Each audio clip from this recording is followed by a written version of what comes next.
Rex. Welcome to edition 17 of Petanque Points Podcast. Although this podcast is a heavy load of international content, it is, of course, going to feature the local fair too, including, guess who? Yes, Gerry is back with us today with much info, much trivia and much data, as usual. Stay tuned also for some Danish delights, a trip to the SEA or the sea across to the Aegean, and while we're in the waters we'll have a look at Wales, or rather Cymru. Lots of scores and competitions, as well as a tribute to Andreas Boules' new Boules. So, stick by.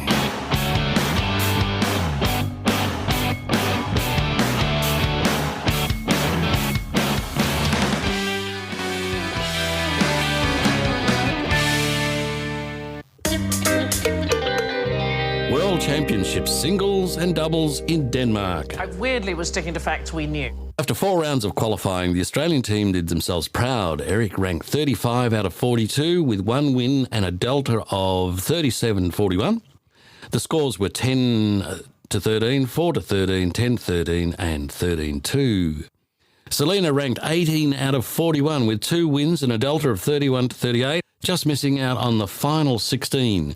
Belgium, with 2 wins and a delta of 40/41, was in 16th position. In mixed doubles, Selena and Eric won 1 and ranked 29 out of 39 and had a delta of 33/50. The scores were 13-11, 5-13, 6-13 and 9-13. The PFA website has some great photos which can be seen in the gallery page. And thanks to Michel Pressier for his photos and support of the players. The final results are as follows.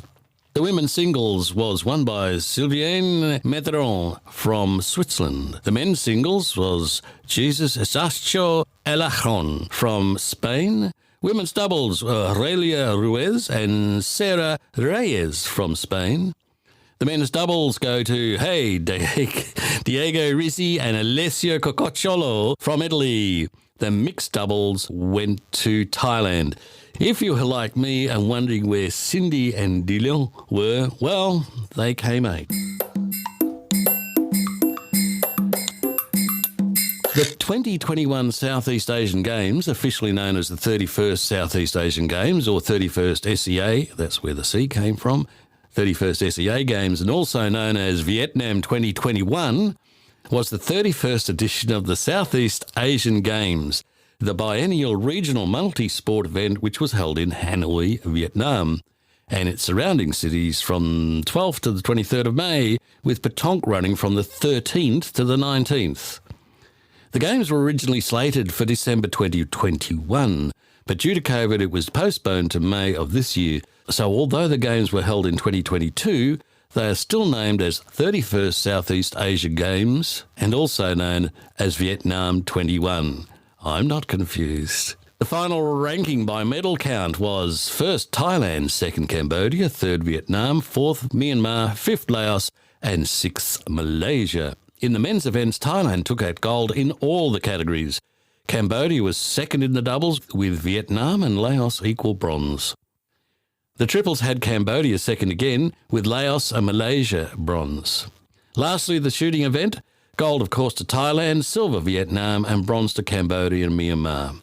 In the women's events, the doubles were won by Vietnam, followed by Malaysia, with bronze to Laos and Cambodia. The triples had Cambodia with the gold, Vietnam with the silver, Laos and Thailand bronze. You would never have guessed that. The shooting went to Myanmar, then Laos and Cambodia and Vietnam bronze. The mixed events, doubles, gold to Cambodia, silver Vietnam, not Sylvia, Sylvia's somewhere else. Silver to Vietnam, Thailand and Malaysia got the bronze. Finally in the triples, Thailand first, they did do well. Laos second, with bronze to Myanmar and Vietnam. Still overseas, a little bit south and to the left of Denmark and north and to the right of Vietnam. Bordering the Aegean and Mediterranean seas puts us on the island of Crete, which is not far from the island of Eos, where I spent a couple of wonderful months back in the early 70s. But that's another story for another place and another time. This report, though, comes from the Hellenic Petanque Clubs Federation. Another very important step for the Greek petanque was completed with absolute success. Under the auspices of FIPJP World Federation and the Federation of Greek National Soccer Associations, and organised by the Petanquechania Association, the first international seminar of petanque coaches was held, which for the successful ones leads to gaining the internationally recognised FIPJP/CIEP Level 1 coaching diploma. For 3 days, the CIEP president himself, Mr. Claude Relot, taught the prospective trainers the method of successful training on petanque.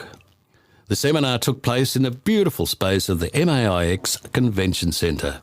The Hellenic Petanque Clubs Federation thanked Mr. Relot, president of the petanque, that's how they've written it, president of the Petanquechania Association, and Mr. L. Andriano, the municipal authority, for the support of all participants. We have a report from Wales, or rather Cymru, entitled "We Have a Winner." This was published by Publicity on April 29, 2022. Very many congratulations to Darren and his bunch of booligans, who are very worthy winners of the first Llandaff League and formidable force against any team, local, national or international. Not far behind in second place, Sally's Bargain Boules, again a group of neighbours and friends who came together with little experience but who have developed into skilled players. Both these teams, all of whom have been playing petanque for less than 2 years, knocked Jim's Incredibles into third place. Without exception, each member of the Incredibles have been playing petanque for a minimum of 10 years, and 2 of their number have even represented Wales. So well done, Sally and the Bargain Boules, for whipping us into third position. The league has run effortlessly and been thoroughly enjoyable. This, I believe, has been due to the 8 fantastic captains who worked hard with their teams to get all their matches played on time and in great spirit. Thank you to Darren, Sally, Jim, Pat, Phil, Paul, David and Claire for all your hard work in arranging matches, sometimes in difficult circumstances. A particularly big thank you to David and Claire, who captained teams from a number of different households and often struggled in coordinating player availability. Thank you to everyone who took part in this great competition. The baton is now handed to John, Darren and Didier, who will be running all the competitions this year.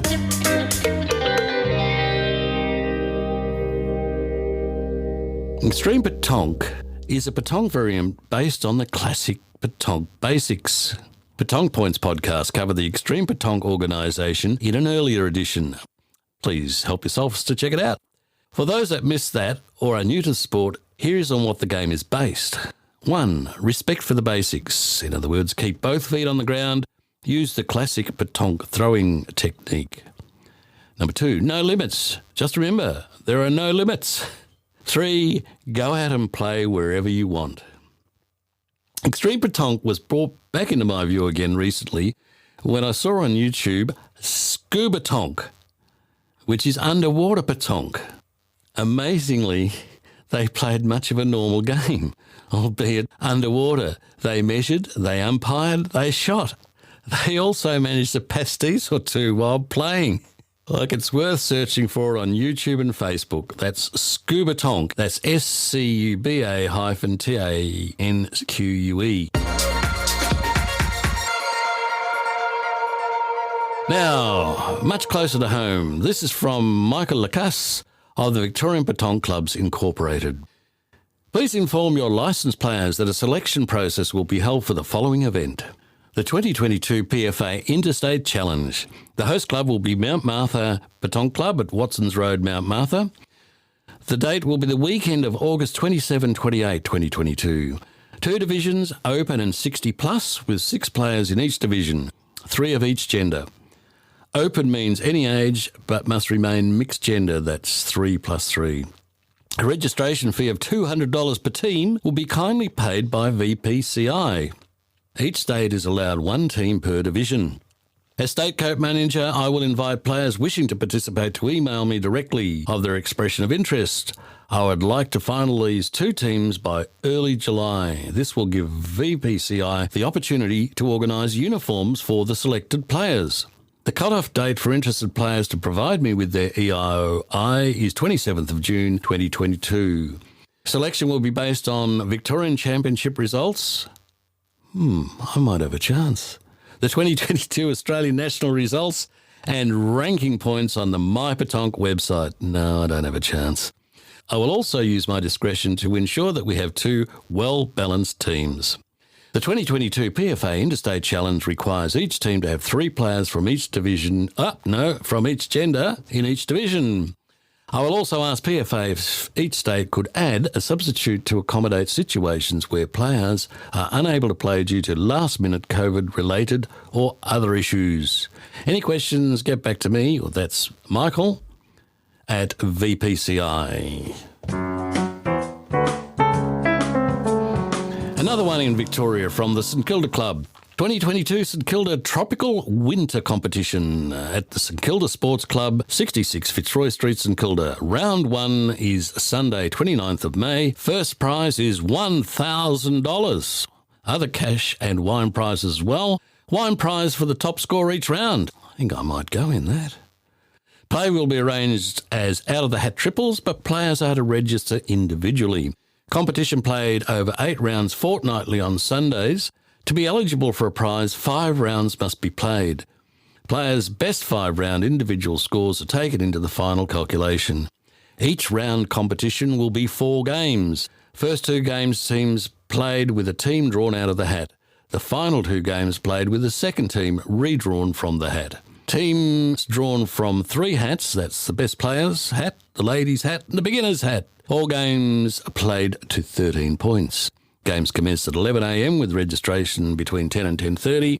The entry fee is $15 per round. Competition manager is Vcash, and you can contact him on 0478 125 661. The 2022 Solstice Singles Capital Petanque Club at 115 Western Park Road, Canberra, ACT, Australia, will be holding the 2022 Solstice Singles on Sunday the 9th of June.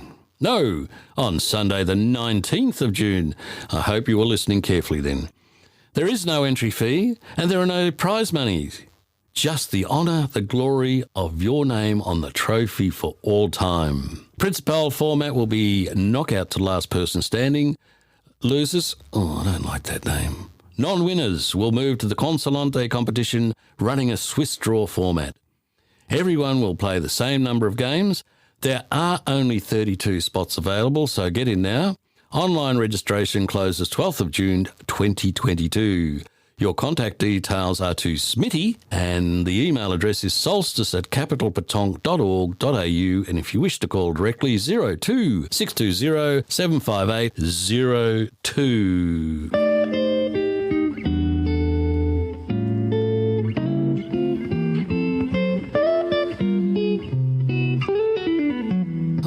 Did I mention Sue Rickaby wins the photo of the month with her dramatic shot, Sunset over Mount Martha. Congratulations, Sue. And now... Gerry. Yes, the one you've all been waiting for, Gerry. Hey, Gerry, we've just had the World Championships in Denmark and the SEA Games in Vietnam. So it just goes to show how popular petanque is worldwide. And you're going to expand on that today, aren't you? Yes, that's right. That's right, Rex. Today I was just going to talk a little bit about petanque in Mauritius, which obviously I think, as most people know, Mauritius is a small island and has a reasonably small population, about 1.3 million, but they certainly punch above their weight on the global stage in petanque, and they're also well known as well in the state of Victoria, because obviously there's a lot of Melbourne clubs to a certain degree dominate petanque in Victoria. Well, they certainly do. I've come across them a few times myself. I've not ever come out the best at those encounters. Yeah, that's right. I think there are very few people who do. It happens every now and then, but there's a challenge, isn't it? Indeed. So yes, we're going to talk about our Republic of Mauritius, which comprises not just one island. The main island is Mauritius, but it also includes the island of Rodriguez, Agalega, and St. Brandon. And for those that are not sure where Mauritius is located in the world, isn't it just east of Madagascar? Just east of Madagascar, which is east of Africa, isn't it? That's right, yeah. And there's a fair distance between some of the islands. Rodriguez is about 500 kilometres from Mauritius. And in fact, there are other islands there geographically would be part of the same chain, but are not part of Mauritius, thinking there of the Ile de la Réunion, which I believe is still French. They obviously also play petanque there. And a bit later on, we talk about the concept of petanque holidays. All right, yep. Which was launched, I think, in 2012 in the district of Mahibou. They received, tourists not only from Madagascar, with lots of French people go over there as well. I've kind of jumped the gun there a little bit, right? That's okay. So are there any outstanding players that have come from Mauritius we know of? There are. If I talk a little bit about the start of petanque in Mauritius, as we say, Mauritius was a French colony from 1715. Obviously, that's way before petanque was invented.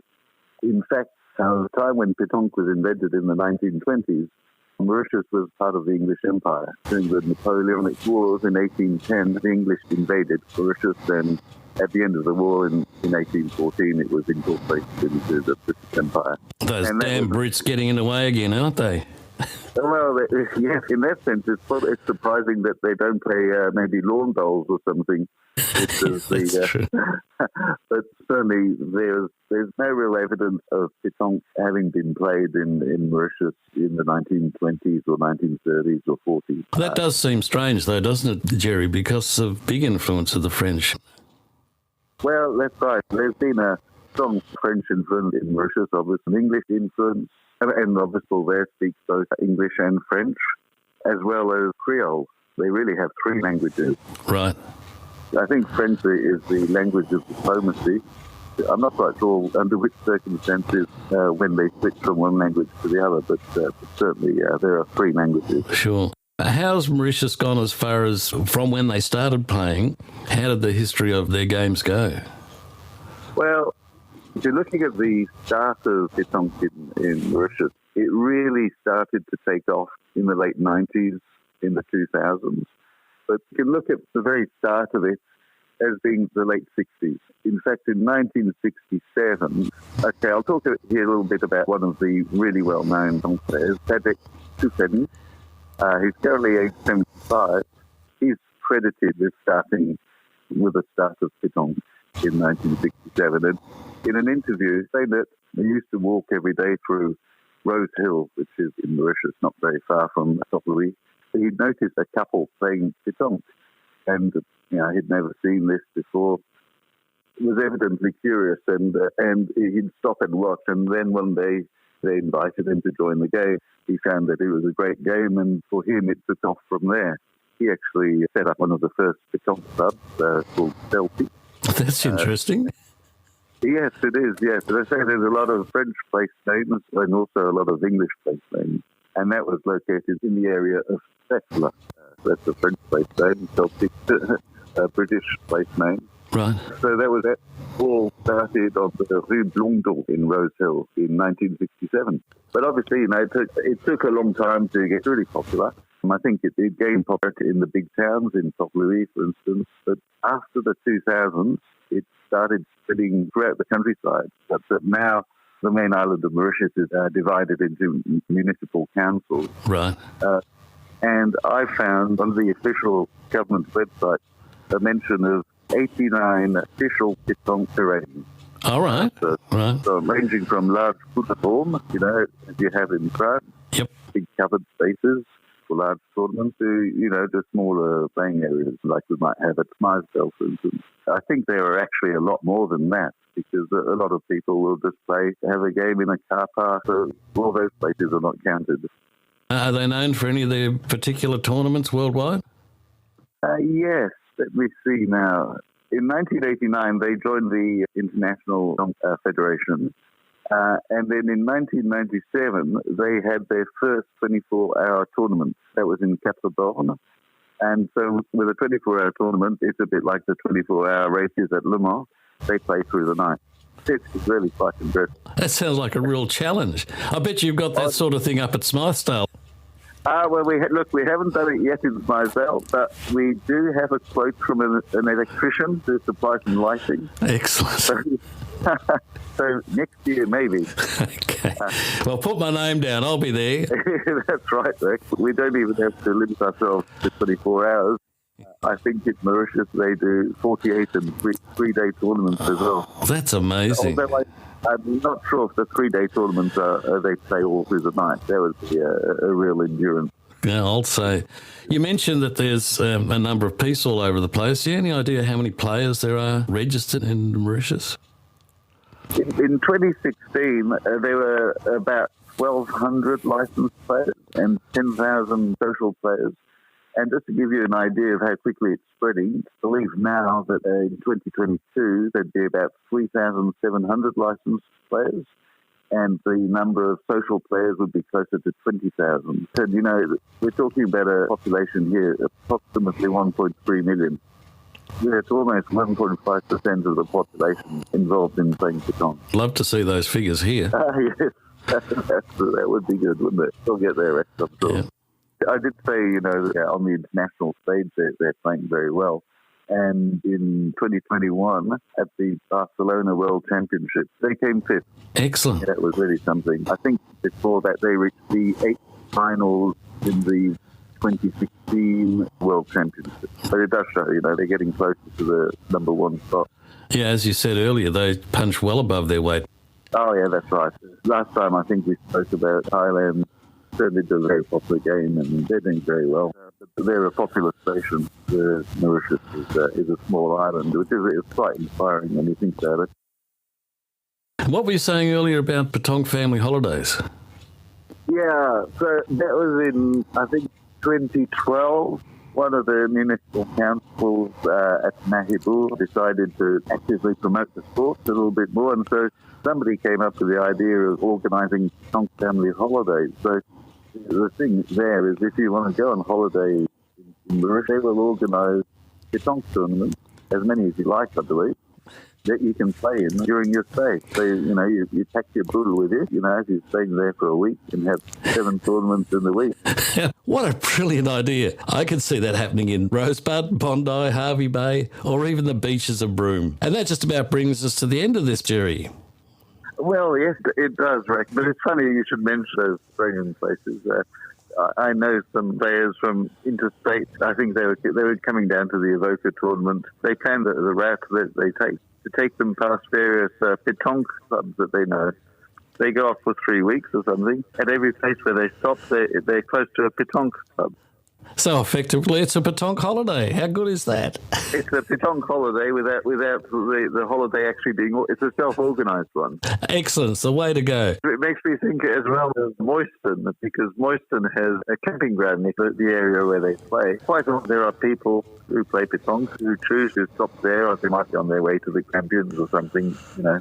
Sure. And they stop there. They know when to stop because they choose a Friday or a Sunday when Mauritius are playing there, and they get a game of petanque. It's pretty good. Look, Rex, I just wanted to thank a couple of people who gave me a lot of information for this. Jason Sumeri and Vikash Donkey. I spoke to both of them on the phone, and they were able to give me some more up-to-date information on a lot of the things that we've spoken about. So that's Jason and Vikash. Okay. Yeah. All right then, Gerry. I think we can probably leave it there. That's been packed full of information as usual, and it's given us all an insight into how things are all around the world, but particularly this time in Mauritius. Thank you very much for that. And if I can just say, the next thing I'm going to talk about, I haven't quite finished the research yet, is the history of petanque in the Pyrenees region of Victoria. How wonderful. You know, because I believe it started off with the French vignerons that set up their wineries in that area. I've got a couple of very good sources there. Ken Field, who's the secretary of Evoca Petanque Club. Right. And who used to work as well for Chateau Remy. Okay, yep. It'll be certainly an interesting one for people in the area. And a lot of people in Victoria know it as well because of the tournament. Well, you've whetted our appetites, something really to look forward to. Well, hopefully, yes. there'll be a lot of information that I can get on there. A lot of people have played there and know the area. And it is packed full of wineries. There's a lot of things to do there. And wineries and petanque always go together. I look forward to it, Gerry. Thank you once again for this podcast and your input into it, and look so much forward to hearing about the history of that area up there. So thanks, Gerry. You take care. You're welcome. Thanks very much, Rick.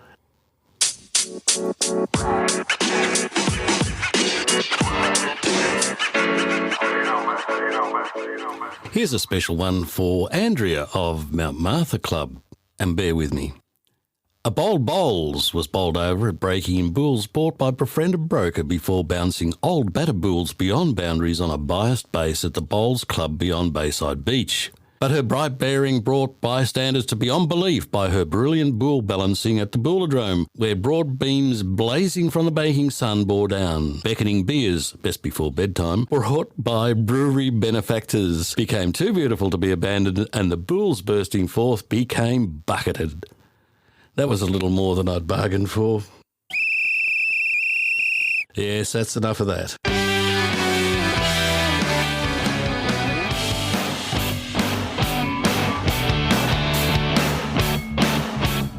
Thank you for being with Petanque Points Podcast. We hope you enjoyed your quick trip around the globe. Try a game of scuba petanque, or not. Apply for a spot in the Interstate Challenge or the Tropical Winter Competition. And what about getting your name on that Solstice trophy? If you are playing against Andrea, be gentle when shooting her new bulls. If you or your club have something you would like featured on Petanque Point Podcasts, email me, Rex, audiorexy@gmail.com. That's audiorexy@gmail.com. Remember, the first rule of petanque is to have fun. Cheers. Rex out. You're a good man, thanks.